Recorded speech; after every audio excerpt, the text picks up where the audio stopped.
another country here, Latinos! Mabuhay! Xin chao! Hola!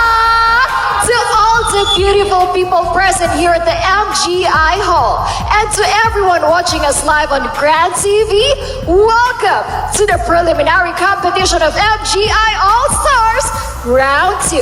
This is Emma Mary Tiglao!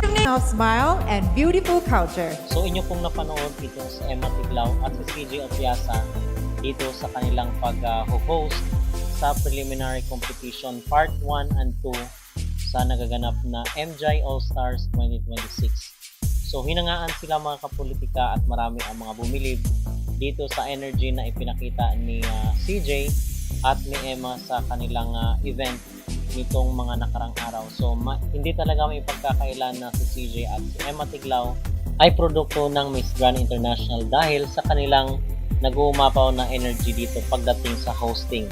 So hasang-hasa itong si Emma at si CJ kung kaya lagi silang kinukuha ng Miss Grand International dito sa kailang mga pa-event.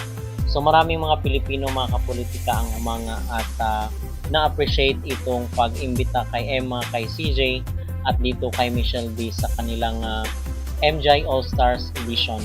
Pero bukas po is iba na po yung maging host.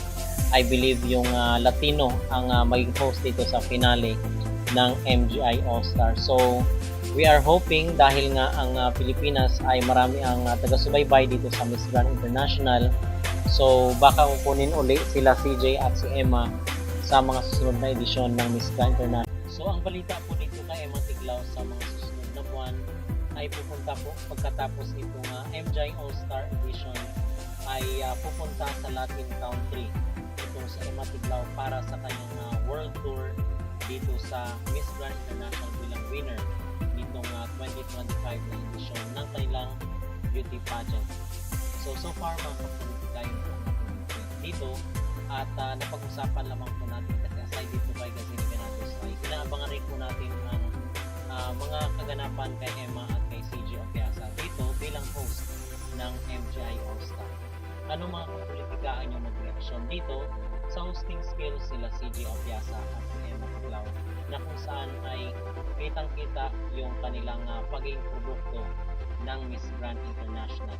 Mag-comment down below, huwag kalimutang mag-like at mag-subscribe na rin kayo para updated kayo sa ating mga latest issues. Welcome back to the most exciting stage of them all. The glamour is about to fade. The filters are officially off. And the queens are ready to reveal their beauty.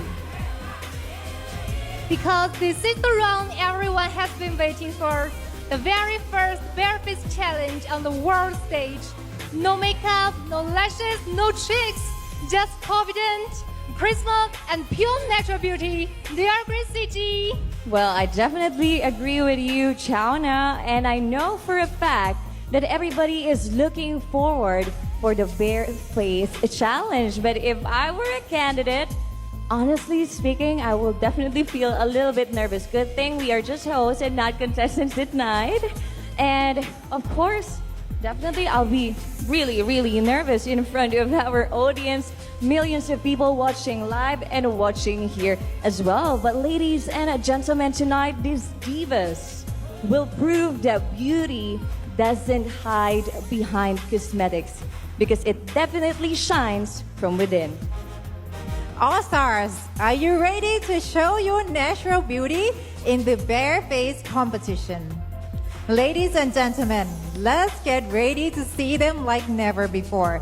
And this is the bare-faced competition of MGI All-Stars. Girls, let's clean our faces now.